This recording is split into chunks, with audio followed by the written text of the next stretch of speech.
Bagong awitin, singawit tayo sa Panginoon. Sandalihan, hawitan ang Panginoon at purihin ang kanyang kalalipaya, ang kanyang pahaliligtas sa lahat ng panahon. Sabi kayo sa Panginoon, ang sambahang awitin. Sabi kayo sa Panginoon, o sandalihan. Sa ngalan ng Ama at ng Anak at ng Espiritu Santo, Amen. sumainyo ang Panginoon. At sumaiyo rin. Mga kapatid, aminin po natin ang ating mga kasalanan upang tayo'y maging marapat gumanap sa banal na pagdiriwang.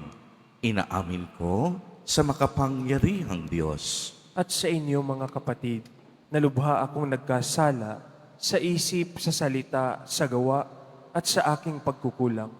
Kaya isinasamo ko sa mahal na Birheng Maria, sa lahat ng mga anghel at mga banal, at sa inyo mga kapatid, na ako'y ipanalangin sa Panginoong ating Diyos. Kaawaan tayo ng makapangyarihang Diyos.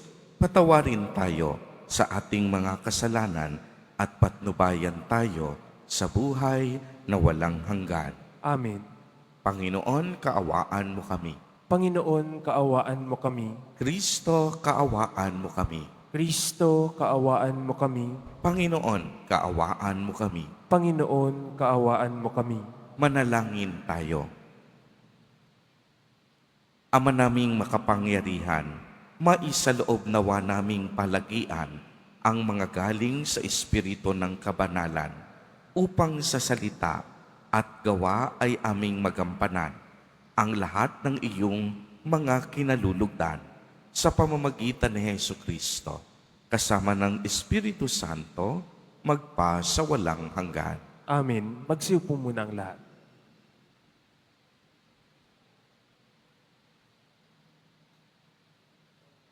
Pagbasa masaklat ni Sirach. Anak ko, kung nais mong maglingkod sa Panginoon, humanda ka sa mga pagsubok. Maging tapat ka at magpakatatag. Huwag kang masisira ng loob sa panahon ng kasawian. Manalig ka sa Panginoon at huwag kang lalayo sa Kanya. Kung nais mong tumiwasay habang nabubuhay, tanggapin ang anumang pinagkaloob niya sa iyo. Tiisin mo ang kadustaan kahit ano ang mangyari. Kung ang ginto ay dinadalisay sa apoy, ang banal ay sinusubok ng Panginoon sa apoy ng pagtitiis. Magtiwala ka at tutulungan Kanya. Maging tapat ka sa Kanya at makaaasa ka. Kayong may takot sa Panginoon, maghintay kayo sa Kanyang habag. Huwag kayong lalayo sa Kanya nang hindi kayo mapahamak. Kayong may takot sa Panginoon, magtiwala kayo sa Kanya at walang pagsalang tatanggap kayo ng gantimpala. Kayong lahat na may takot sa Panginoon, umasa kayo sa Kanya, pagpapala niya kayo, pasasaganain, at paliligayahin magpakailanman. Tingnan ninyo ang nangyari sa ating mga ninuno. May nagtiwala ba sa Panginoon na nasiphayo?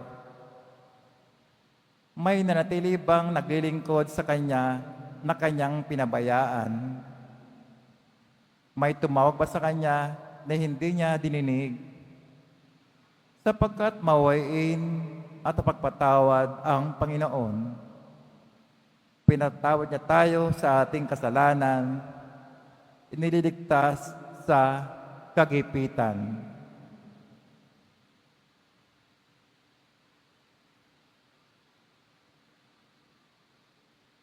Ang salita ng Diyos. Salamat sa Diyos. Sarili sa Diyos ilagak at tutulungan kang ganap. Sarili sa Diyos ilagak at tutulungan kang ganap.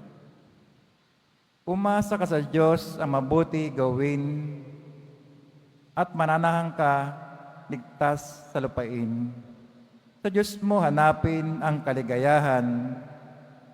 Ang pangarap mo'y iyong makakamtan. Sarili sa Diyos ilagak at tutulungan kang ganap. Iingatan ng Diyos yaong masunurin. Ang lupang minanay di na babawiin. Kahit na sumapit ang paghihikaos, di maranasan nila ang magdahop. Sarili sa Diyos ilagak at tutulungan kang ganap. Ang mabuti gawin, masamay takwil, at mananahan kang lagi sa lupain. Pakat yung bayang ang wasto ang gagawin, ay mahalang poon hindi tatakwil. Sila iingatan magpakailanman, ngunit ang masama ay ihihiwalay. Sarili sa Diyos ilagak at tutulungan kang ganap. Ililigtas ng Diyos ang mga matuwid. Iingatan sila pag naliligalig. Ililigtas sila at kanyang tutulungan. Laban sa masama, ipagsasanggalang. Sapagkat sa poon, nangungubling tunay. Sarili sa Diyos ilagak at tutulungan kang ganap. Magsitayo po ang lahat.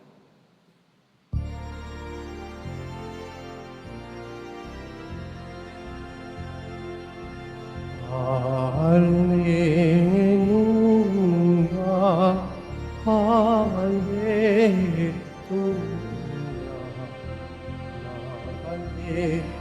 Hallelujah,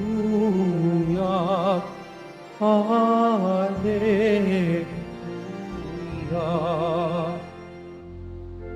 Sa krus ni Kristo dinangal itong ating pamumuhay na para sa Kanya lamang. Hallelujah, Hallelujah, Hallelujah, Hallelujah.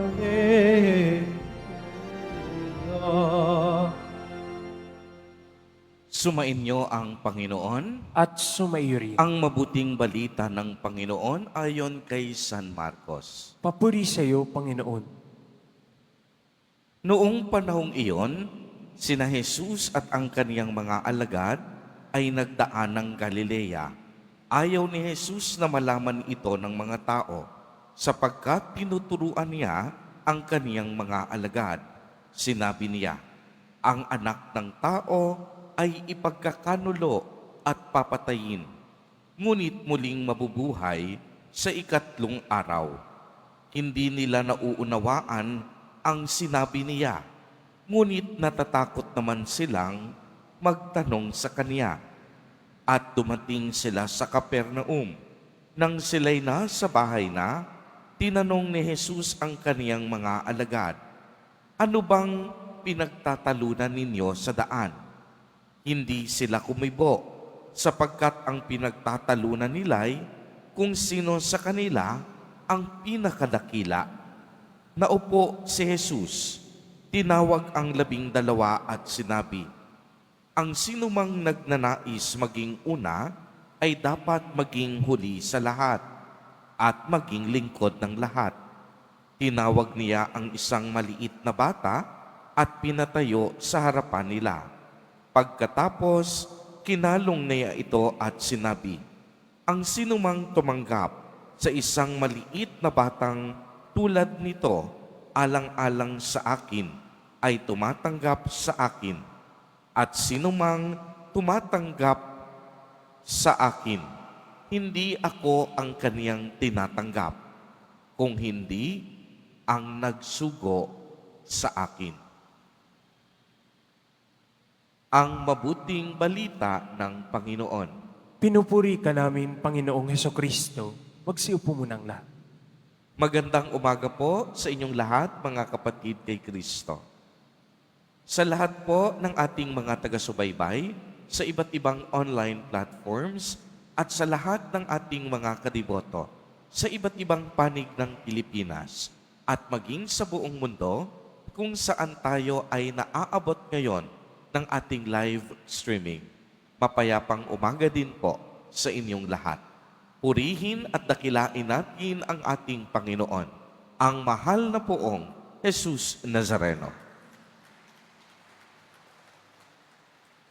Mga kapatid kay Kristo at mga kadiboto, malugod po namin kayong tinatanggap sa Basilica Minor at Pambansang Dambana ni Jesus Nazareno. Habang tayo po ay papalapit na sa panahon ng Kwaresma, ang mga araw na paghahanda para sa mga mahal na araw, ngayon pa lamang sa ating Ebanghelyo, inilalahad na ni Jesus Nazareno ang gagawin niyang paghahain ng kaniyang sariling dugo at buhay. Sinabi niya na ang anak ng tao ay ipagkakanulo at papatayin, ngunit muling mabubuhay sa ikatlong araw. At bagamat hindi pa ito nauunawaan ng mga apostol, ay pinaalalahanan sila ni Jesus. Ang sinumang tumatanggap sa isang maliit na batang tulad nito, alang-alang sa akin, ay tumatanggap sa akin. At sinumang tumatanggap sa akin, hindi ako ang kaniyang tinatanggap, kung hindi ang nagsugo sa akin. Kaya nga po ang magandang unang itanong ay kung kilala ba talaga natin si Jesus Nazareno o kilalang lang natin ang tungkol kay Jesus. Magkaiba pong sabihin, kilala ko si Jesus at kilala ko ang tungkol kay Jesus. Kapag sinabi po natin, kilala o alam ko ang tungkol kay Jesus, ang pagkakilala natin sa Kanya ay hanggang sa isip at kamalayan lamang. Maaaring eksperto ka sa pagkakakilanlan kay Jesus dahil siya'y iyong napag-aralan sa Biblia. Nabasa mo ang tungkol sa Kanya sa mga libro, sa mga katisismo ng simbahan. Maaaring nakilala mo siya sa pamamagitan ng pagteteolohiya at masusing pag-aaral ng kaniyang buhay. Ngunit sa bandang huli, ay kilala mo lamang ang tungkol kay Jesus. At ito ay nananatiling sa isip mo lamang. Iba rin po ang sabihin, kilala ko si Jesus bilang aking Panginoon, tagapagligtas, manunubos at kaibigan dahil nadama ko ang kaniyang presensya sa aking buhay. Dito ang ibig sabihin ng pagkakakilanlan kay Jesus ay dahil sa ating espiritual na karanasan at pakikipag-ugnayan sa Kanya. Nakilala mo si Jesus sa pamamagitan ng iyong puso at isipan. Kung nakilala mo si Jesus bilang iyong Panginoon, nararapat lamang maisabuhay mo ang pagkakilala sa Kanya. Siya ay dapat nating sambahin at papurihan. Kung nakilala natin si Jesus bilang tagapagligtas at manunubos, nararapat huwag tayong matakot sa gitna ng pagsubok dahil alam natin siya ang Diyos na hindi nagpapabaya. Kung nakilala natin si Jesus bilang ating kaibigan, nararapat lagi natin siyang kausapin sa pamamagitan ng palagiang pagdarasal at pagdalo sa banal na Eucharistia. Kung kilala natin si Jesus, nararapat din masalamin ang buhay natin sa mga ebanghelyo na ating napakinggan. Kung kilala natin si Jesus, nararapat lamang sundin natin ang kaniyang mga yapak. Marunong tayo dapat magtiis, magsakripisyo at magmahal, hindi para sa ating sarili, kung hindi sa kapakanan ng ating kapwa. At higit sa lahat, kung kilala natin si Jesus, dapat lagi tayong gumagawa ng tama at umiiwas sa kasalanan. Dapat nabubuhay tayo tungo sa landas ng kabanalan. Amen. Purihin at dakilain natin ang ating Panginoon, ang mahal na poong Jesus Nazareno.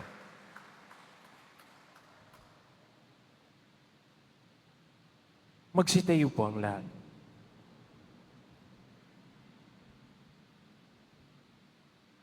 Minamahal kong kapatid, ipinahayag ng Panginoon ang kaniyang mapagligtas na kamatayan at muling pagkabuhay. Sa pamamagitan niya, ang mapagpakasakit na lingkod, dalhin natin ang ating mga petisyon sa Ama ng lahat ng habag. Sa bawat panalangin, ang atin pong itutugon.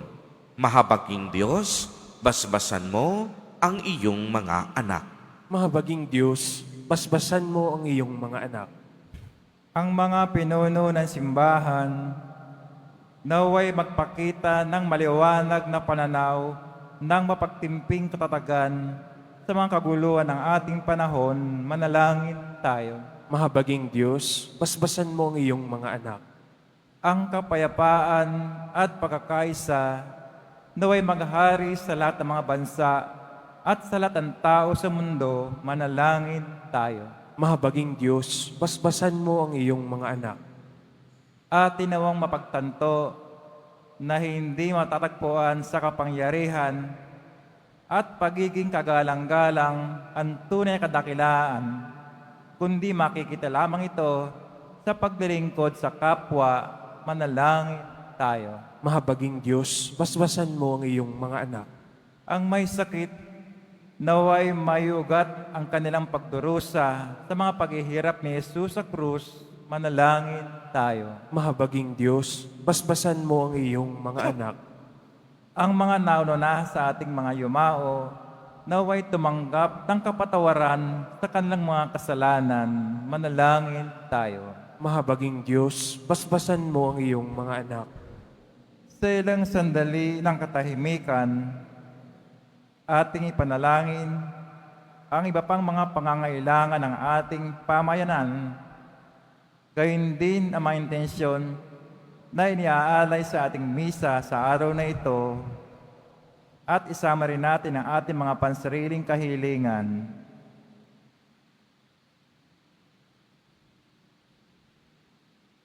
Manalangin tayo. Mahabaging Diyos, basbasan mo ang iyong mga anak.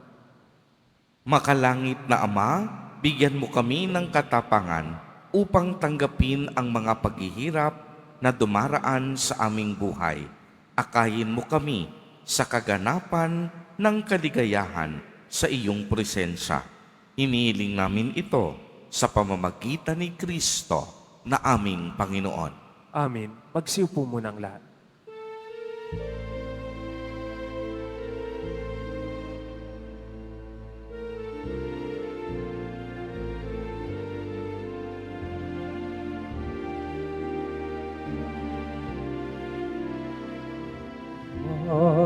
Kailangan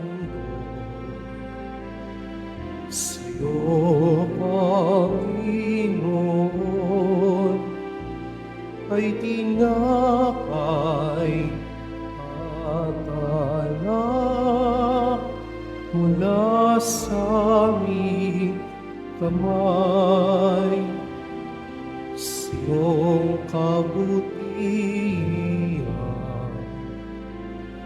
aming ialay, ang tinapay at alak sa isang ng aming buhay.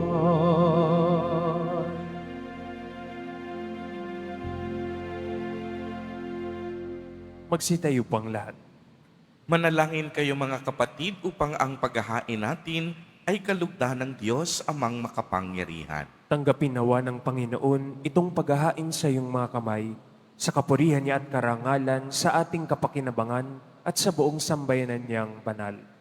Ama naming lumikha, sa pagganap namin ng banal na pagdiriwang upang kami ngayoy aming paglingkuran, hinihiling namin naway mapakinabangan ang aming inihain sa iyong harapan sa pamamagitan ni Jesucristo, kasama ng Espiritu Santo, magpa sa walang hanggan. Amen. Sumainyo ang Panginoon. At sumaiyo rin. Itaas sa Diyos ang inyong puso at diwa. Itinaas na namin sa Panginoon. Pasalamatan natin ang Panginoong ating Diyos. Marapat na siya ay pasalamatan. Ama naming makapangyarihan, tunay ngang marapat na ikaw ay aming pasalamatan. Sa iyong paglingap at kagandahang loob, ang tao'y nilikhamot, pinangasiwa sa sansinukop. Sa hangad mong siya'y iwastong lubos, siya'y pinagdusa mo sa kaniyang pagtalikod. Sa iyong paggiliw, iyong ipinahintulot na makabalik siya sa pamamagitan ni Kristo Jesus. Kaya kaisa ng mga anghel na nagsisiawit ng papuri sa iyo nang walang humpay sa kalangitan, kami nagbubunyi sa iyong kadakilaan. Santo, Santo, Santo, Panginoong Diyos ng mga hukbo, napupuno ang langit at lupa ng kadakilaan mo, o sana sa kaitaasan. Pinagpala ang naparirito sa ngalan ng Panginoon, o sana sa kaitaasan. Lumuhod po ang lahat. Ama naming banal, ikaw ang bukal ng tanang kabanalan. Kaya't sa pamamagitan ng iyong Espiritu, ay gawin mo pong banal ang mga kaloob na ito upang para sa amin ay maging katawan at dugo ng aming Panginoong Jesucristo. Bago niya pinagtiisang kusang loob na maging handog, hinawakan niya ang tinapay, pinasalamatan kaniya, pinagati-hati niya iyon, iniabot sa kaniyang mga alagad at sinabi, "Tanggapin ninyong lahat ito at kanin. Ito ang aking katawan na ihahandog para sa inyo."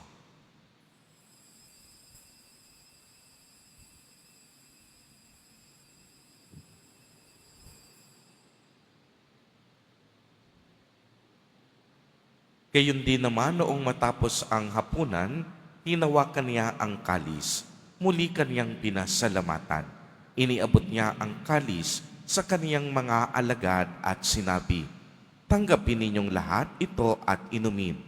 Ito ang kalis ng aking dugo, ng bago at walang hanggang tipan, ang aking dugo na ibubuhos para sa inyo at para sa lahat sa ikapagpapatawad ng mga kasalanan. Gawin ninyo ito sa pag-alaala sa akin."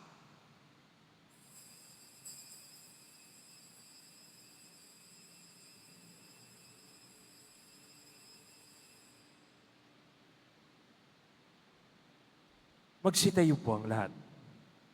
Ang misteryo ng pananampalataya. Si Kristo'y namatay, si Kristo'y nabuhay, si Kristo'y babalik sa wakas ng panahon. Ama, ginagawa po namin ngayon ang pag-alaala sa pagkamatay at muling pagkabuhay ng iyong anak. Kaya't iniaalay namin sa iyo ang tinapay na nagbibigay buhay at ang kalis na nagkakaloob ng kaligtasan. Kami po'y nagpapasalamat dahil kami iyong minarapat na tumayo sa harap mo para maglingkod sa iyo. Isinasamo namin na kaming magsasalo-salo sa katawan at dugo ni Kristo ay mabuklod sa pagkakaisa sa pamamagitan ng Espiritu Santo. Ama, lingapin mo ang iyong simbahang laganap sa buong daigdig. Puspusin mo kami sa pag-ibig kay isa ni Francisco na aming Santo Papa at ni Jose na aming obispo at ng tanang kaparian. Alalahanin mo rin ang mga kapatid naming nahimlay nang may pag-asang sila'y muling mabubuhay. Gayon din ang lahat ng mga pumanaw. Kaawaan mo sila at patuloyin sa iyong kaliwanagan. Kaawaan mo at pagindapatin kaming lahat na makasalo sa iyong buhay na walang wakas, kaisa ng mahal na Birheng Maria na ina ng Diyos, ng kabiyak ng puso niyang si San Jose, kaisa ng mga apostol at ng lahat ng mga banal na namuhay dito sa daigdig ng kalugod-lugod sa iyo, maipagdiwang nawa namin ang pagpupuri sa ikararangal mo sa pamamagitan ng iyong anak na aming Panginoong Hesukristo. Sa pamamagitan ni Kristo, kasama niya at sa Kanya, ang lahat ng parangal at papuri ay sa iyo, Diyos amang makapangyarihan, kasama ng Espiritu Santo, magpa sa walang hanggan. Amen. Sa tagubilin ng mga nakagagaling na utos at turo ni Jesus na Panginoon natin at Diyos, ipahayag po natin ng lakas loob. Ama namin, sumasalangit ka. Sambahin ang ngalan mo, mapasa amin ang kaharian mo, sundin ang loob mo dito sa lupa para ng sa langit. Bigyan mo kami ngayon ng aming kakanin sa araw-araw at patawarin mo kami sa aming mga sala para ng pagpapatawad namin sa nagkakasala sa amin. At huwag mo kaming ipahintulot sa tukso at iadya mo kami sa lahat ng masama. Hinihiling namin na kami iadya sa lahat ng masama, pagkalooban ng kapayapaan araw-araw, iligtas sa kasalanan at ilayo sa lahat ng kapahamakan. Samantalang aming pinananabikan ang dakilang araw ng pagpapahayag ng tagapagligtas naming si Hesu Kristo. Sapagkat iyo ang kaharian at ang kapangyarihan at ang kapurihan magpakailanman. Amen. Panginoong Hesukristo, sinabi mo sa iyong mga apostol, kapayapaan ang iniiwan ko sa inyo. Ang aking kapayapaan ang ibinibigay ko sa inyo. Tunghayan mo ang aming pananampalataya at huwag ang aming mga pagkakasala. Pagkalooban mo kami ng kapayapaan at pagkakaisa ayon sa iyong kalooban, kasama ng Espiritu Santo, magpa sa walang hanggan. Amen. Ang kapayapaan ng Panginoon ay laging sumainyo. At sumaiyo rin. Magbigayan po tayo ng kapayapaan sa isa't isa.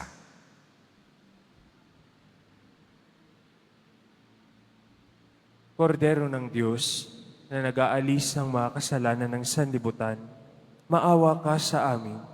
Kordero ng Diyos na nag-aalis ng mga kasalanan ng sanlibutan, maawa ka sa amin. Kordero ng Diyos na nag-aalis ng mga kasalanan ng sanlibutan, ipagkaloob mo sa amin ang kapayapaan. Magsilod po ang lahat. Ito ang kordero ng Diyos. Ito ang nag-aalis ng mga kasalanan ng sanlibutan. Mapalad ang inaanyayahan sa kanyang piging. Panginoon, hindi ako karapat-dapat na magpatuloy sa iyo, ngunit sa isang salita mo lamang ay gagaling na ako.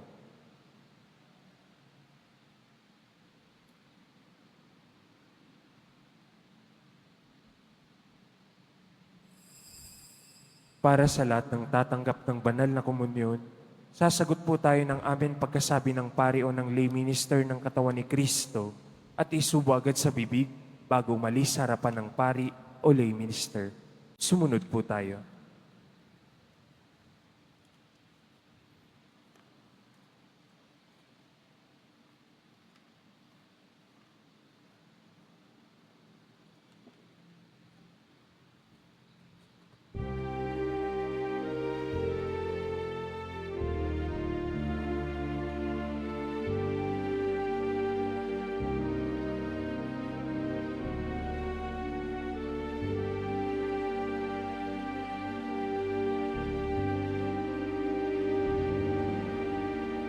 Hindi kayo mga nakahangat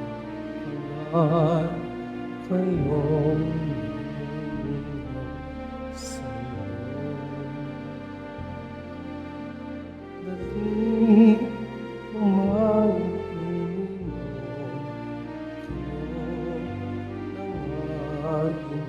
ni Yesu Cristo. Ay mula sa langit, ay ang Diyos Ama, pagkain nagbibigay buhay, tunib at pagsaluhan. Halika kayong mga napapagal, kayong nanguhaw sa mundo. Dali, kumain, uminom, kayo ng hain ni Yesu Cristo.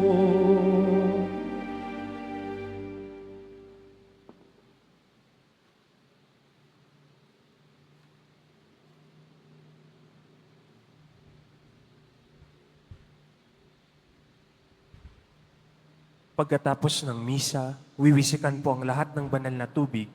Pinakikiusapan ng lahat na manatili lamang muna sa inyong mga lugar. Tanging sa Quezon Boulevard o sa Plaza San Juan lamang ang labasan ng lahat. Sumunod po tayo. Maraming salamat po sa iyong pagdalo at pagsisimba sa Basilica Minor at Pambansang Dambana ni Jesus Nazareno. Magsitayo po ang lahat. Manalangin tayo. Ama naming mapagmahal, ipagkaloob mong aming mapakinabangan ang dulot na kaligtasan ng aming pinagsaluhan bilang sangla ng iyong tiyak na pagsagip sa tanan sa pamamagitan ni Hesu Kristo kasama ng Espiritu Santo magpa sa walang hanggan. Amen. Sumainyo ang Panginoon. At sumaiyo rin. Mahal na poong Jesus Nazareno, inihayag mo sa pamamagitan ng krus ang walang maliw na pag-ibig ng Diyos sa sangkatauhan. Pakinggan mo ang kahilingan, lalo na para sa nangangailangan ng iyong tulong at awa. Makamtanawa namin ang iyong kasagutan na may utang na loob na tinatanaw. Basbasan din po ninyo itong mga imahin at dasalan upang lalo kaming manalangin at magtiwala. Sa pamamagitan ng bendisyon na ito, naway lalo kaming maging mapaglingkod, masunurin at tapat sa iyo na aming maluwalhating Panginoon, magpa sa walang hanggan. Amen. At pagpalain po kayong lahat at ng inyong buong pamilya ng makapangyarihang Diyos, Ama, Anak, at Espiritu Santo. Amen. Humayo kayong taglay ang pag-ibig at kapayapaan ng poong Jesus Nazareno. Salamat sa Diyos.